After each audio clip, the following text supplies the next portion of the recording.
Hey, everybody, Off the Mic Sports Network here. Another edition of Off the Top Rope. So, want to give some dynamite takeaways here. Listen, I've said Double or Nothing is just a wholly underwhelming show. But we need to talk about MJF here for a second because I don't know what the fuck is going on here.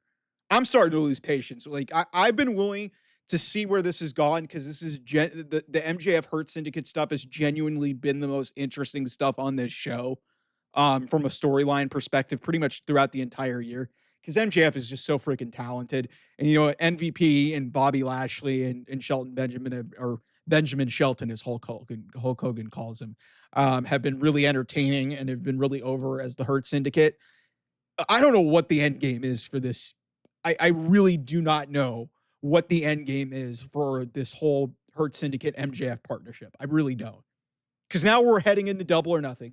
MJF is now heading on his second consecutive pay-per-view that he's not going to be a part of, that he's not going to wrestle on.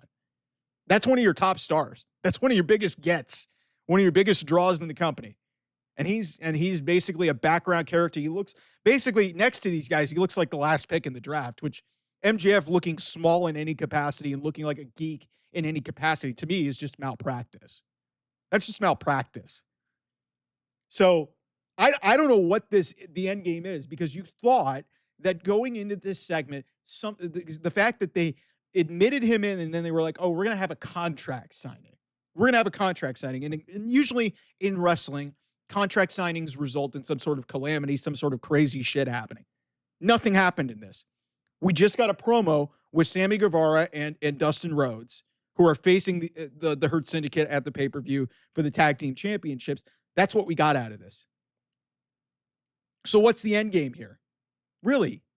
Like, you can draw this out for so long and keep kicking the can down the road, but at some point there has to be some tangible movement in this. We knew that, like, okay, MJF's going to join the Hurt Syndicate.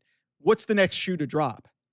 You can't be just banking on, okay, we've got the Hurt Syndicate as the tag team champions. We add MJF, who logistically you could probably do some funny skits with him, but where is this all going is my question. Is it going to lead to MJF, Bobby Lashley? Because if you ask me, that the sound of that is not great. First of all, the Hurt Syndicate, as over as they are, they shouldn't be the tag team champions. And if they are the tag team champions, they should have some better tag teams to deal with. This division sucks. I said that last week. But I have no fucking idea where this whole thing is going. It doesn't make any sense. It really does not make an ounce of sense what's going on here. It's just it really is unfathomable to just have a guy as talented as MJF mired in this. And like I said, it was interesting early on with some of the skits that they had. Now that he's joined, where are you going with this? And to have the payoff from this contract signing be just a promo to set up the match at the pay-per-view, when MJF, some people were like, oh, Cedric Alexander may show up. Even if that wasn't in tight, that was better than what they did here. Like, you guys know this. I am always a big proponent of telling stories to intrigue and captivate your audience, to get you invested in your matches.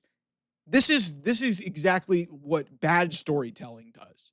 Because even if I was engaged in the story, if you're building to some sort of big type of moment where MJF joins the Hurt Syndicate, the payoff cannot be Sammy Guevara and Dustin Rhodes in a promo, just basically, just barking at the Hurt Syndicate and barking at Max. Like, that's not what this needs to be.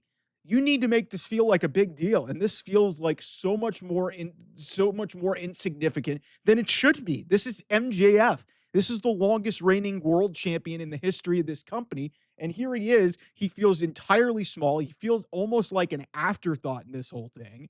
And I can't believe that this is what they're doing. And again, like, what the other thing that I'm looking at in terms of story is, what are your pathways forward? Like, what's the next move forward? Is there's been no inkling or no hint at potentially the Pinnacle being reunited. There's none of that.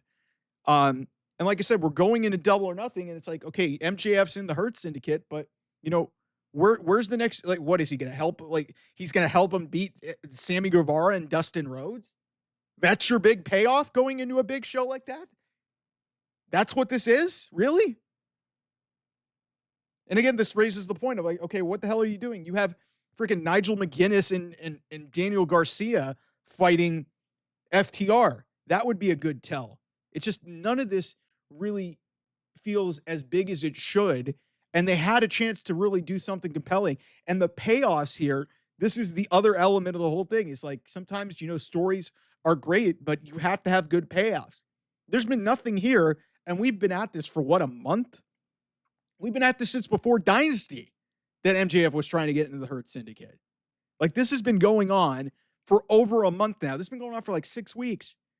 When are we going to have something significant happen? And my big problem is like, what are you doing with MJF? What are you doing with MJF? It doesn't make any sense. So listen, we'll have more on this. I'll probably react to whatever happens at the pay-per-view. I just don't anticipate something big happening, but they're going to have to do something really soon because, hey, next is All In, and that's less than 2 months away. So we'll see how this goes. Anyway, thanks so much. I'll see you guys soon.